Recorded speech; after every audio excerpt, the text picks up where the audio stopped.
Dear students, आज हम कल वाला टॉपिक ही पिछला उसी को कंटिन्यू कर रहे हैं, उसी चैप्टर को। उसमें हमने फॉरेस्ट को नेचुरल सोर्सेज के रूप में पढ़ना शुरू किया था।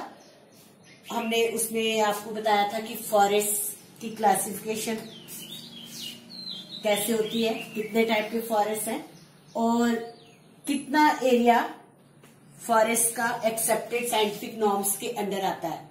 और वो हमने आपको बताया था कि वो 33% है, पर हमारे इंडिया में ये लैंड फॉरेस्ट के द्वारा जितने भी ऑक्यूपाई किए गए वो है 22.9%।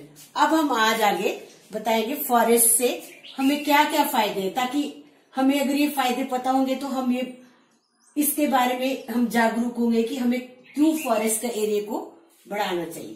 तो सबसे पहला फायदा ये है कि जंगल पौधों के लिए और जानवरों के लिए एक घर जैसी सुविधा प्रदान करते हैं। ये उनको रहने की जगह, उनको अच्छी तरह कल्टीवेट होने की जगह प्रदान करते हैं।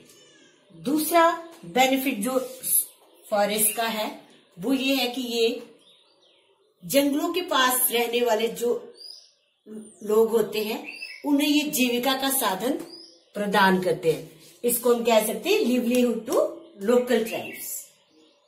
अगला हमारा बेनिफिट है, इससे हमें कई जंगली जड़ी बूटियां भी मिलती हैं, वो हम घरों से प्राप्त नहीं कर सकते, ये हमें खाली जंगलों से ही प्राप्त हो सकती है।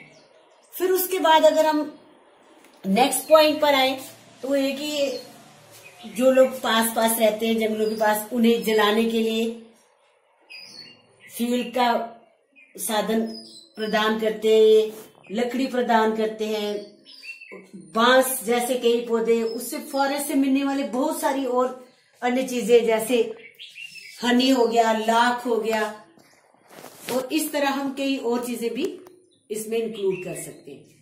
अगला हमारा पॉइंट है, और ये सबसे जरूरी है, कि फॉरेस्ट जो है ये एक ऐसी जगह है जो ग्रीन हाउसेस को खत्म करने में ग्रीन हाउस गैसेस को खत्म करने में मदद करती है।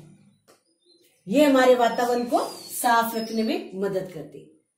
और साथ में फॉरेस्ट हमारे एनवायरनमेंट में इकोलॉजिकल बैलेंस भी बना के रखते हैं।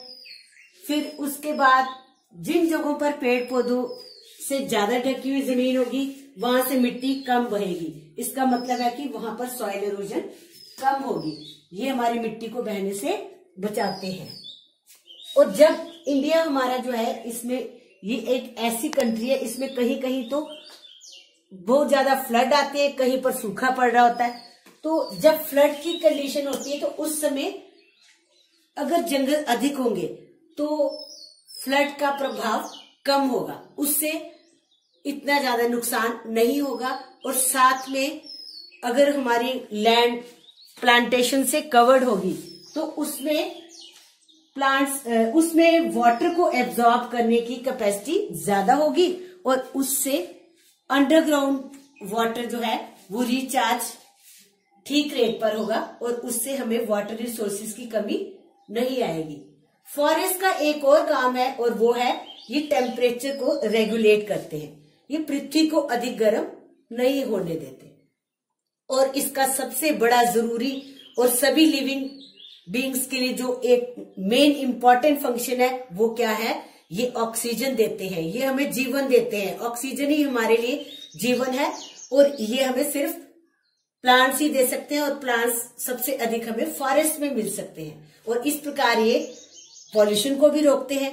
जो पॉल्यूशन हम इंसानों ने बनाई हुई है, जैसे कि कारखानों द्वारा, गाड़ियों द्वारा, इन सबको खत्म करने वाले ये जंगल ही हैं।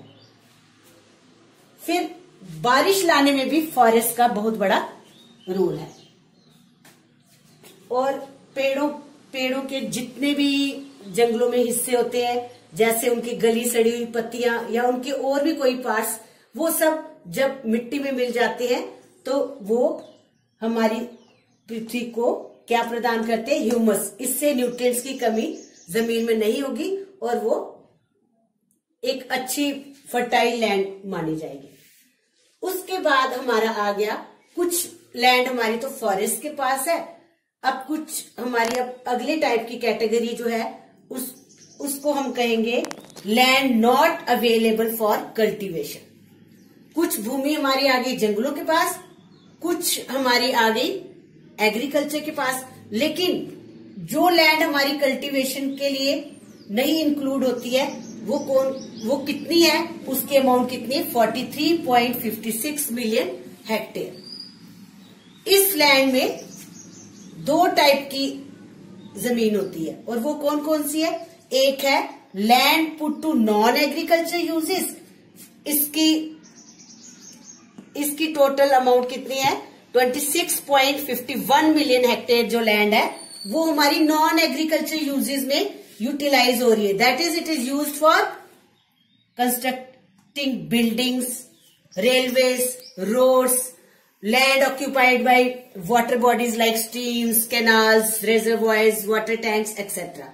जो सेकंड कैटेगरी वाली लैंड है वो है बैरन एंड अनकल्टिवेटेड लैंड। इसमें वो लैंड आएगी जिसमें वो ना जंगलों में आ रही है ना ये कल्टीवेशन में आ रही है। इसमें आएगी जैसे डेजर्ट्स वाली लैंड या एक्सट्रीमली सलाइन लैंड या एक्सट्रीमली एल्कलाइन लैंड या फिर सैंडी बीच वाली जो लैंड होगी वहां पर कल्टीवेशन नहीं हो सकती। अब इसकी टोटल लैंड जो है 17.5 मिलियन हेक्टेयर है। इन दोनों को टोटल करके land not available for cultivation बनती है, जो कि ये इन दोनों को प्लस करके ये इतनी लैंड हमारे पास है जो कल्टीवेशन के लायक नहीं है। अब थर्ड कैटेगरी जो हमारी है अदर अनकल्टिवेटेड लैंड, इसके अलावा और भी अनकल्टिवेटेड लैंड है और वो कौन सी है। इसमें हमारी 3 कैटेगरीज आएंगी। इस लैंड में हम उसको एक्सक्लूड करेंगे जिसको हम फैलो लैंड कहते हैं। अब फैलो लैंड क्या है, फैलो लैंड उस लैंड को हम कैटेगराइज करते हैं जो एक साल, कम से कम 1 साल तक जिसमें खेती ना हुई हो और 5 साल से अधिक तक ना हुई हो।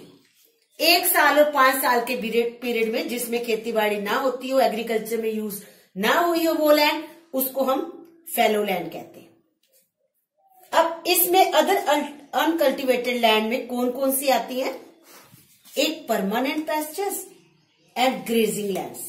परमानेंट पैस्चर्स और ग्रेजिंग लैंड्स में वो लैंड आएगी जहां पर हम डोमेस्टिक लाइव स्टॉक को ग्रेजिंग के लिए ले जाते हैं।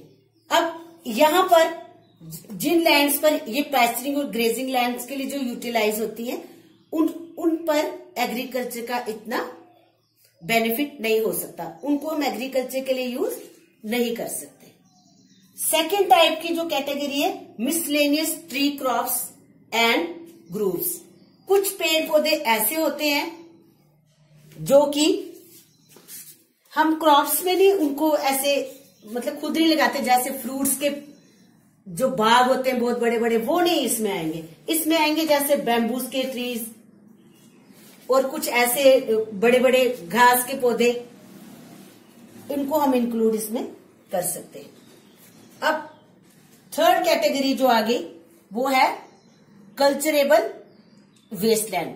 कल्चरेबल वेस्टलैंड वो होगी जैसे कि उसमें हम खेती बाड़ी के लिए हमारे पास अवेलेबल तो है लैंड, लेकिन किन्हीं कारणों से हम उसको यूज नहीं कर सकते। और वो कारण क्या हो सकते हैं, एक्सट्रीम एनवायरनमेंट की हार्श कंडीशंस, या फिर एक पॉइंट और हम इसमें रख सकते हैं जैसे मिनेंस ऑफ मंकीज। अगर किसी जगह पर हो सकता है पानी भी है, फर्टाइल भी है लैंड और मैन्यूर की भी पूरी सब कुछ ठीक है भूमि में, लेकिन वहां पर मंकीज का इतना मिनेंस है कि वहां पर भी कल्टीवेशन नहीं हो सकती है।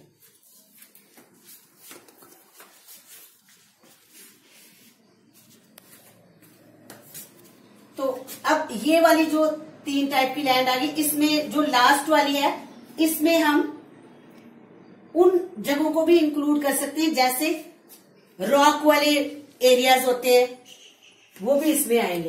तो आज का हमारा टॉपिक इसी के साथ कंक्लूड हो जाएगा। जिसमें हमने क्या क्या पढ़ा आज कि फॉरेस्ट के हमें क्या एडवांटेजेस है, हमारी कितनी लैंड कल्टीवेशन के लिए नहीं अवेलेबल है, और तीसरा पॉइंट क्या था, ये भी अनकल्टिवेटेड लैंड है जिसमें हम फैलो लैंड को एक्सक्लूड कर देते हैं, इसमें फैलो लैंड नहीं आएगी। तो ठीक है स्टूडेंट्स, आज का हमारा ये टॉपिक खत्म हो।